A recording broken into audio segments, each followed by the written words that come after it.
Hi, my name is Daniel Bortz. I'm a personal finance reporter at U.S. News and World Report. We're here today to talk about child identity theft. Approximately 500,000 children become victims of child identity theft each year. We'll be talking to Robert Chappell, author of the book Child Identity Theft: What Every Parent Needs to Know. Thank you for being here, Robert. Thank you very much for having me, Daniel.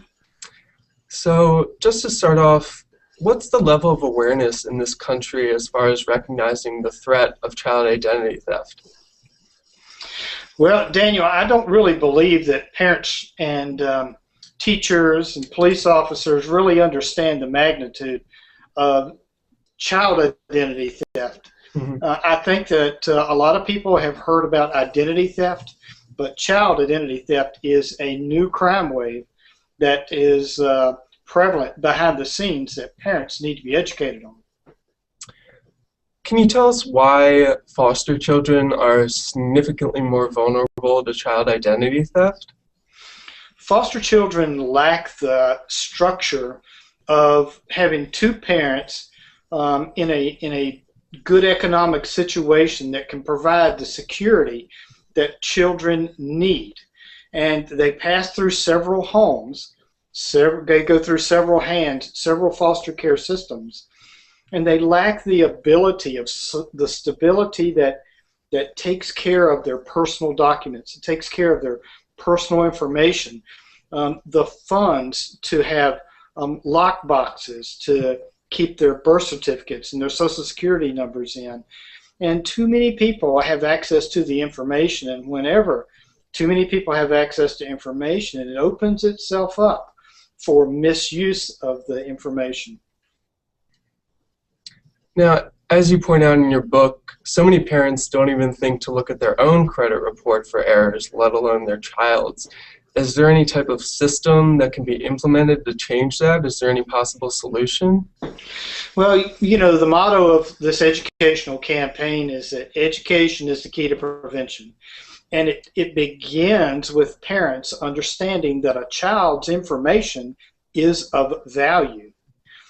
Most parents think that since children don't have earning income, they don't have a credit history that is valuable to a thief or a criminal. But that's not the case at all.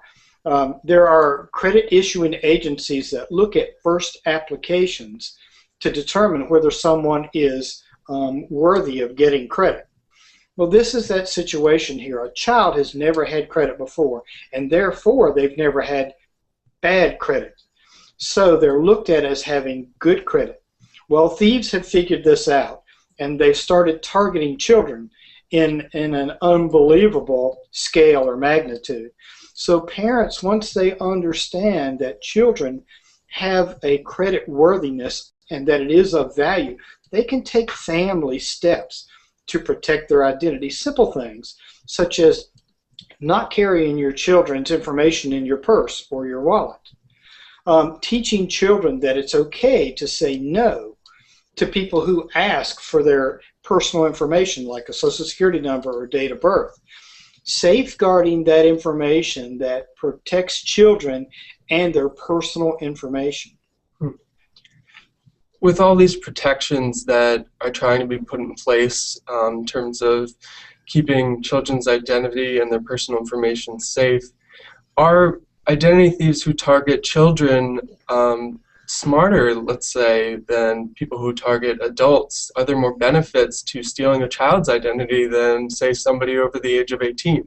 Unfortunately, yes, that's true, Daniel.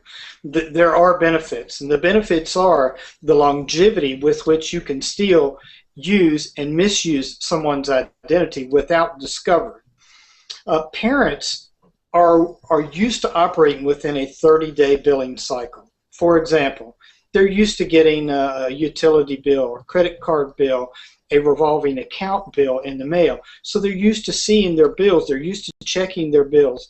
They're used to doing online banking now in a lot of cases. Children don't have those preventative mechanisms. They can't check or double check or recheck their bills to make sure that their identity hasn't been misused or that there's added charge that they knew that they didn't make on an account. Mhm. Children don't generally find out until they reach the age of 18 and they want to go apply for a job or a credit card or apply for a college that runs a credit check, or purchase a brand new car or something that generates a credit report. And at that point, they're told your credit is ruined. So the child is targeted because they're a much more lucrative target, because the thief has a much longer period of time to use that credit without being discovered.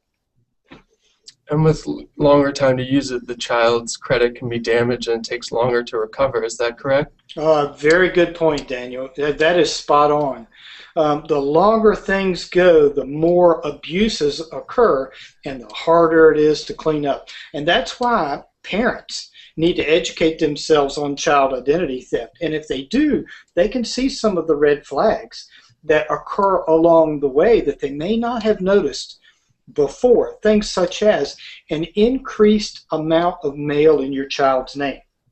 Now, if you went and you opened up a checking account or a savings account in the child's name, you may see some financial institution mail coming to your home unless you opt out of that offering. It's called marketing, right?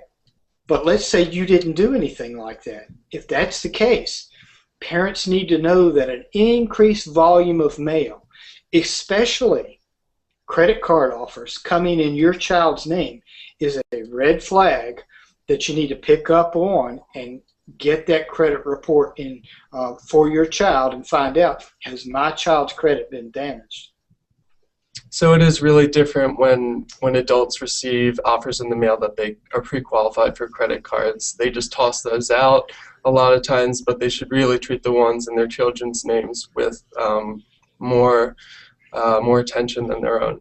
Absolutely. Absolutely. Parents are wired into that network of banking and utility companies and bills and revolving accounts, to where unless you opt out in every at every avenue or every institution that you deal with, you're probably going to receive, because of telemarketing and people who sell lists. But a child should not be receiving mail of that magnitude. Now, your book is written for parents and what they need to know to protect their child's identity. The statistics actually show that relatives and friends are a common reason, a common source of people who actually steal children's identities. They have easier access to information. What are some reasons why parents decide to steal their child's identity? Yeah, first off, Daniel, let me tell you that my book is written in a question and answer format, and this is done for busy parents, very, very busy parents who may say, well, I don't really have time to read a whole book at one setting, but they do have time to read one question, and each question is approximately 2 pages long. So they can sit down tonight and read a couple pages and find out what is the definition of identity theft as it relates to children. And then question 2 may lead them into who steals a child's identity. So I basically, it's a roadmap for parents who know nothing about identity theft to figure out exactly what it is, what to look for, who's doing it, and if it occurs or has occurred, how to clean it up, and how to deal with the emotional effects of child identity theft. Is it particularly scary that friends and family are doing this to the children that they know? Yeah, your original question talks about friends and family. About 27% of the identity theft that is committed against children, according to a survey that was released last month by Javelin Strategy and Research.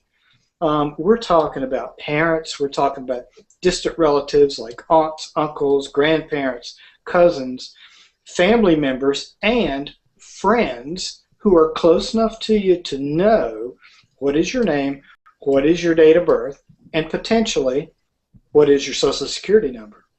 So these are the people that surround you, who have access to you, have access to your information, that are stealing information from children in order to get credit cards and home loans and utility services and public assistance and medical services.